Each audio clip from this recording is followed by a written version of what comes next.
오늘도 클릭해주셔서 감사합니다. 구독과 좋아요 부탁드립니다.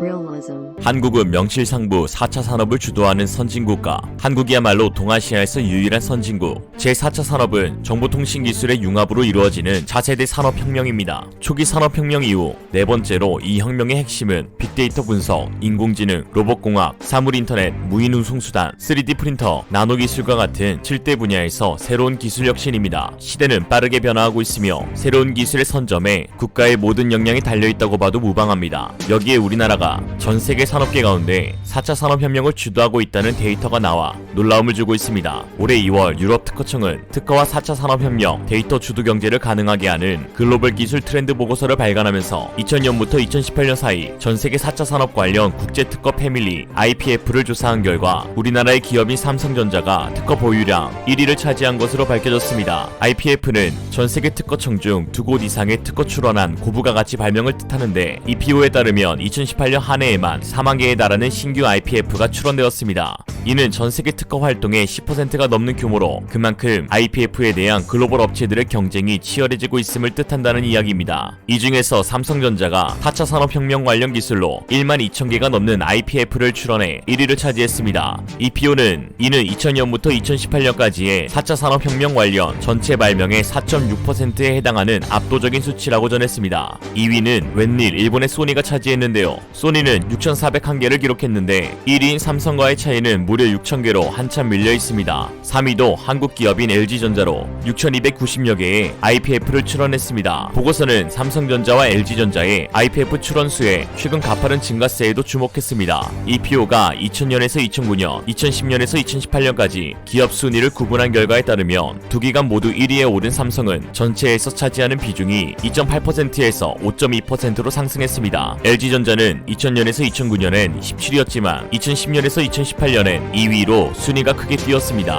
기업뿐만 아니라 국내 지자체와 기관도 좋은 평가를 받았습니다. 서울시는 2000년부터 2018년 사이 연평균 22.7%의 성장률을 기록하면서 4차 산업혁명 관련 분야의 전세계 모든 특허의 10%를 출원해내 세계적으로 가장 중요한 혁신 클러스터로 선정되었습니다. 서울시는 상위 20개 클러스터 중 베이징과 디트로이트에 이어 성장세로는 3위를 기록했습니다. EPO는 대한민국 전체 4차 산업혁명 관련 특허 활동 중 86%가 서울에서 이뤄졌으며 서울에서 출원된 특허의 3분의 2는 삼성과 LG로부터 나왔다며 이에 힘입어 한국의 혁신 활동은 2010년부터 2018년까지 연평균 25.2%라는 빠른 속도로 성장해 왔다고 전했습니다. 또한 기관 등 분야에서는 한국전자통신연구원이 해당 기간 사이 1,500개가 넘는 IPF를 출원해 전세계 공공연구기관과 대학들을 통틀어 1위에 올랐습니다. 독일의 프라운호퍼 연구소 캘리포니아대를 큰 차이로 지쳤습니다. 카이스트는 7위를 기록하며 미국 MIT보다 한 단계 높은 순위를 기록했습니다. 이에 해외 레딧 이용자들은 5천만 명밖에 되지 않은 작은 국가가 이런 일을 해내다니 정말 놀랍다. 미래가 더욱 빠르게 변화할수록 한국인들은 그보다 더 빠르게 움직인다. 역시 대단해. 누가 일본이 동아시아 선진국이라고 했나. 일본 가보지 못한 사람들이나 그런 말하지. 공항에 들어서자마자 일본과 한국의 격차를 느낄 수 있다 라는 반응을 보였습니다. 한국은 기업, 교육기관, 지자체에서 놀라운 성과를 이뤄내며 주변국들과의 격차를 벌리고 있습니다. 특히 코로나19를 계기로 그동안 선진국이라 여겼던 일본의 민낯이 그대로 드러나 과연 일본이 4차 산업혁명을 주도할 수 있는 국가인지 의문이 제기되기도 하였습니다. 일본은 아직도 카드보다 현금의 사용이 압도적으로 많으며 아날로그 기기인 전화, 팩스를 주요 연락수단으로 사용합니다. 이 때문에 여러 행정 업무에서 많은 문제점이 노출되고 있습니다. 일본 사회는 운영되는 시스템 자체가 아날로그식입니다.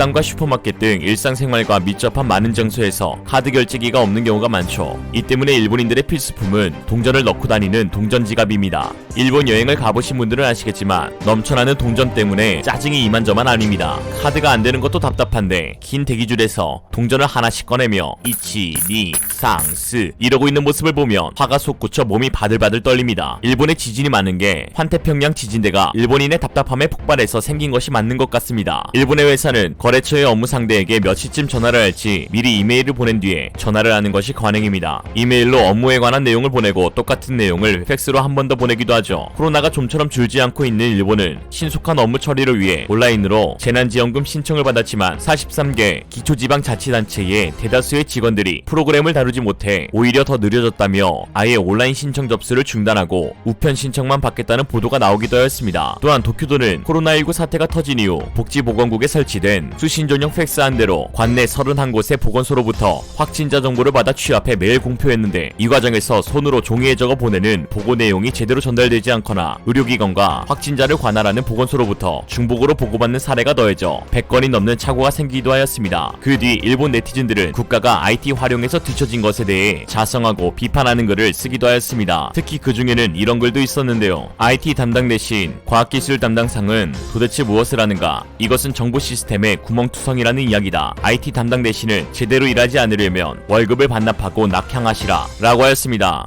모르시나 본데 IT 담당 대신인 다케모토 나오카즈는 도장 문화를 지키느라 바쁩니다. 일본의 도장 문화를 지키는 연맹의 회장이 바로 일본의 과학기술 담당상인 다케모토 나오카즈입니다. 어때요? 상상을 초월하죠. 이게 아시아 유일 선진국이자 G7이라고 자부하는 일본의 참 모습입니다. 일본이 이처럼 도태된 문화를 아직도 유지하는 이유는 크게 세 가지로 볼 수 있습니다. 우선 변화를 싫어하는 일본인들의 고유한 습성 때문입니다. 규칙과 규율 그리고 전통을 매우 중요시하는데요. 뭐 좋다 이겁니다. 그러나 시대 변화를 무시하는 오만과 고집이 곁들어지면 노답인 것이죠. 과거 80년대 세계로 휩쓴 일본의 전자반도체 산업이 시장의 요구에 귀를 기울이지 않고 자신들의 기준만을 고집하다 파산을 맞게 된 것도 이와 다르지 않습니다. 또한 일본의 심각한 고령화 문제 때문에 도태 문화가 판을 치고 있습니다. 세계 1위의 고령화 국가인지라 아날로그 방식을 고수한다고 볼 수 있는데요. 사실 자세히 들여다보면 단순히 나이가 많은 것이 문제라기보다는 그저 현실에 안주하고 변화를 두려워하는 일본인 고유의 문제라고 볼 수 있습니다. 우리나라 어르신들 엄청 스마트하십니다. 우리나라의 유튜브 주 시청자는 5, 60대로 알려져 있습니다. 감사하게도 제 영상을 시청해주시는 분들 중에서도 50대 분들이 가장 많습니다. 한국에는 할머니 할아버지 유튜버들도 많이 계시죠. 변화를 두려워하지 않고 극복하려는 도전 정신이 오늘날의 대한민국을 만든 것입니다. 제 할아버지께서도 롯데리아에 가셔서 처음 보는 키오스크에 당황하셨지만 키오스크 사용법을 유튜브로 검색하셔서 그새 임무를 완수하셨습니다. 마지막으로 일본이 아직도 현금을 포기하지 못하는 이유는 일본의 각종 자연재해가 많기 때문입니다. 일본인들은 평생 살면서 반드시 한 번 이상은 사회 시스템이 무너지는 경험을 하게 되는데요. 이때 행정, 전산 시스템 등이 먹통이 되는 사례가 빈번하게 일어나다 보니 역시나 믿을 수 있는 건 현금밖에는 없다는 인식이 뿌리 깊게 내려앉은 것입니다. 정보화 시대를 상징하는 용어인 디지털이 주는 느낌은 속도감입니다. 그 반면에 디지털의 상대 개념인 아날로그는 정체되고 느리다는 인상을 줍니다.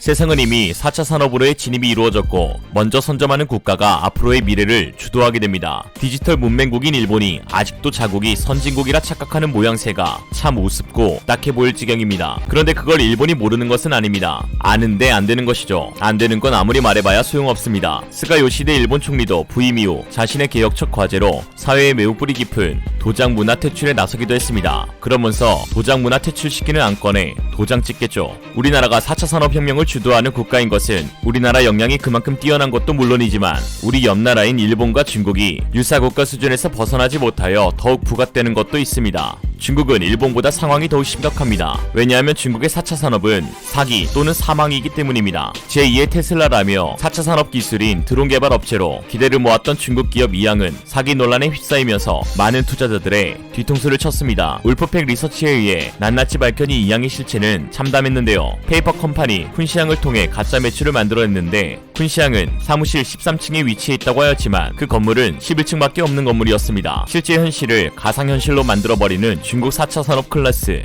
또한 세계적 수준의 드론 기술과 지적재산권을 보유했다고 주장한 이항의 공장에는 보안 요원이 경문에 딸랑 한 명만 있었고 건물 내부에는 생산 설비나 자재 재고가 전혀 없었습니다. 이러한 사실이 드러나면서 주가는 한때 129달러에서 28달러까지 떨어지는 등 개인 투자자들의 극심한 피해를 유발시켰습니다. 이게 중국의 4차 산업혁명입니다. 또한 중국 최대 전자상거래 업체인 알리바바 산하 핀테크 기업 엔트그룹은 연일 중국 정부의 규제와 감시에 시달리고 있습니다. 엔트그룹은 알리바바의 전자결제 시스템인 알리페이를 운영하는 회사입니다. 당초 마윈은 당국의 규제에서 자유로운 IT 업체로 탈바꿈한다는 구상이었으나 마윈이 상하이에서 열린 와이탄 금융 서밋에서 보수적인 중국의 금융 감독을 비판한 뒤 엔트그룹과 관련한 계획은 전면 중단되었고 심지어 몇 달 실종되기까지 하였습니다. 여기서 마윈이 굴복한다면 풀려나고 불복한다면 인체가 신비해지겠죠. 4차 산업. 결국 마이는 시진핑에 굴복하였고 엔트그룹이 수집한 방대한 양의 소비자 신용 정보를 정부에 강제로 내놓게 되었습니다. 그 뒤 엔트그룹의 후샤오밍 최고 경영자가 사임하기도 하였는데요. 이게 바로 중국의 4차 산업혁명입니다.